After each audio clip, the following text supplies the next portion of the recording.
For 5 beautiful years, Nnenna and Emeka were inseparable. They had met during a quiet afternoon in a local cafe, the kind of encounter one doesn't expect but changes everything. Nnenna had been there, reading a book, her face lit up with the soft glow of the afternoon sun. Emeka, seated across the room, couldn't take his eyes off her. There was something about her, the quiet confidence, the way her eyes sparkled when she laughed. He felt drawn to her. After gathering the courage, Emeka walked and struck up a conversation. They bonded over their shared love for books, music, and the dreams they held for their future. It didn't take long for that initial spark to blossom into a full-blown relationship. They shared their deepest fears, their greatest hopes, and their vision for a life together. It was pure and true. As they stood before family and friends on their wedding day, exchanging vows in a small, intimate ceremony, they promised to build a future of love and mutual respect. Their love was a tapestry woven from shared dreams and unwavering trust. Their first child, a girl, was born a year into the marriage. Nnenna and Emeka named her Adora, meaning daughter of all, in honor of the joy she brought to their lives. Emeka adored her, cradling the tiny bundle in his arms, his heart swelling with pride. For him, there was no greater joy than being a father. As time passed, Nnenna and Emeka continued to grow their family. They welcomed another daughter, then another and another, 5 girls in total. Their home was filled with laughter, the sound of tiny feet running across the floor, the chaotic joy of raising young children. Emeka loved his girls deeply, but as each new daughter was born, a small part of him felt a longing that remained unfulfilled. He had grown up in a traditional Nigerian family where sons were seen as carriers of the family name, the ones to carry on the legacy. Though he adored his daughters, he couldn't shake the feeling that something was missing. The thought of not having a son gnawed at him, slowly building into a quiet ache he couldn't ignore. After their 6th child was born, a girl named Ifunanya, Emeka sat by the window, staring into the darkness. His daughters were asleep, and Nnenna was in the kitchen cleaning up after dinner. He could hear the faint clinking of plates, the soft hum of the refrigerator, quiet stillness that filled the house at night. Nnenna joined him, her face tired but content. She sat beside him, placing her hand gently on his knee. "What are you thinking about?" she said softly. Emeka sighed deeply. "I love our girls," he said, his voice barely above a whisper. "I really do, but I always thought we'd have a boy." Nnenna nodded, understanding his unspoken words. She knew how much Emeka wanted a son. She had seen the way his face lit up whenever he talked about the possibility, the hope in his eyes each time they prepared for the arrival of a new child. "I'm sorry, Emeka," Nnenna whispered, her heart heavy with guilt. She felt as though she had failed him, even though it was beyond her control. "Maybe we were just meant to have daughters." Emeka turned to her, taking her hand in his.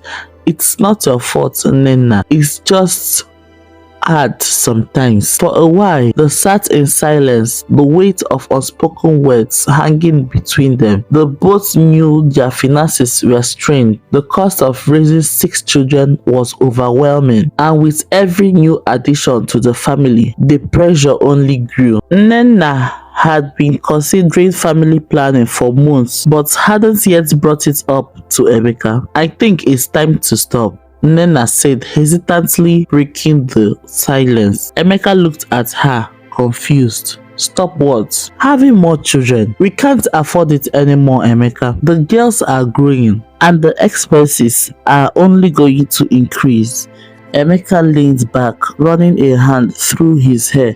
He knew she was right, but the thought of giving up on the dream of having a son was painful. "I'll look into family planning," Nnenna said, offering a solution. "Maybe we can take a break, focus on the children we already have." Emeka nodded reluctantly. Several months later, Nnenna decided to have an intrauterine device (IUD) inserted as a form of birth control. The decision brought them some relief, but life, as it often does, had other plans. It was a quiet Sunday afternoon when Nnenna first noticed something was wrong. She had been feeling unusually tired for days, and the familiar wave of nausea hit her with such force that she had to rush to the bathroom. Her heart sank as realization dawned on her. "No, it can't be," she muttered to herself, clutching the edge of the sink. She took a pregnancy test later that day, her hands shaking as she waited for the result. When the positive symbol appeared, she felt the floor fall out from beneath her. "How?" she whispered, staring at the test in disbelief. How could this happen? Nnenna knew she had to tell Emeka, but the thought filled her with dread. How would he react? Would he be angry, disappointed? Later that evening, after the girls had gone to bed, Nnenna approached Emeka with the pregnancy test in hand. She hesitated for a moment before sitting down next to him on the couch. "I need to tell you something," she said softly, her voice trembling. Emeka turned to her, his brows furrowing in concern. "What is it?" Nnenna held up the test, her eyes filled with tears. "I'm pregnant." For a moment, Emeka didn't say anything. He stared at the test, his mind struggling to process the information. "How?" he finally asked, his voice laced with confusion. "You had the IUD." "I know," Nnenna replied, her voice breaking. "I don't understand either." Emeka sat back, running a hand over his face. The weight of the situation hit him like a tidal wave. He had just decided to stop having children, and now another baby. "We can't afford this, Nnenna," he said, his voice tight with frustration. "We already have 6 mouths to feed." "I know," Nnenna whispered, tears spilling down her cheeks. "I'm so sorry, Emeka. I don't know how this happened." For a long time, they sat in silence, both of them grappling with the reality of the situation. What if this baby was a boy? The thought brought a small glimmer of excitement to his otherwise dark thoughts. Maybe this was their chance. A sign that they were meant to have a son after all. 9 months later, their 7th child was born, a boy. Emeka was overjoyed and they named him Chisom, meaning "God is with me." As Emeka held his newborn son for the first time, tears filled his eyes. This was the moment he had been waiting for, the fulfillment of a long-held dream. Nnenna, though exhausted, smiled weakly as she watched Emeka bond with their son. She had seen the toll her pregnancy had taken on him, the sleepless nights, the worry, the stress, but now, in this moment, all of that seemed to melt away. Yet, despite the joy of their new addition, Emeka knew they couldn't continue down this path. Their finances were stretched to the limit, and the thought of having more children was too much to bear. "I think it's time for me to get a vasectomy," he said one evening as they sat in the nursery watching Chisom sleep. "We can't afford more kids, and we have our son now. It's enough." Nnenna agreed. Their family felt complete, and with the arrival of their son, they both knew it was time to focus on the children they had. Months after Emeka's procedure, life began to settle into a new rhythm. Nnenna and Emeka continued to raise their daughters and son, balancing the demands of parenthood. Their home was full of laughter, love, and the occasional chaos that came with having 7 children. But despite the peace, that had returned to their lives. A small seed of doubt had begun to grow in Emeka's mind. He couldn't shake the feeling that something was off. Over time, he began to notice small differences between himself and his daughters. Their features, the way they carried themselves, the subtle nuances that set them apart. At first, he dismissed these thoughts as paranoia, telling himself that all children were different, that their unique personalities were a result of nurture, not nature. But as time went on, the doubts only grew stronger. One day, Emeka found himself staring at his daughters during breakfast.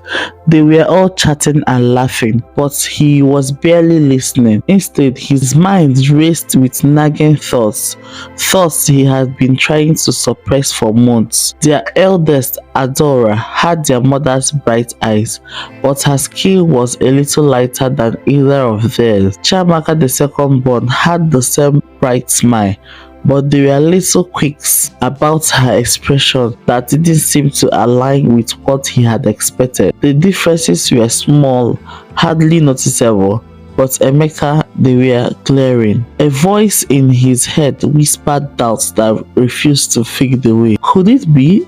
His stomach churned at the thought. No, it wasn't possible. But the more he pushed the thought aside, the louder it became. After breakfast, he found himself in the bedroom, pacing back and forth, grappling with his suspicion. His hands trembled slightly as he pulled out his phone and started searching for DNA testing services. His heart raced as he read about how easy it was to collect samples. For days, he debated whether to follow through. What if he found nothing? What if he was just being paranoid? But eventually, his curiosity and doubts got the better of him. One night, when Nnenna and the girls were all fast asleep, Emeka crept into their rooms one by one. He carefully swabbed the inside of their cheeks, making sure not to wake them. Each swab felt like a betrayal, but he couldn't stop. He told himself it was for peace of mind, for the truth, whatever it might be.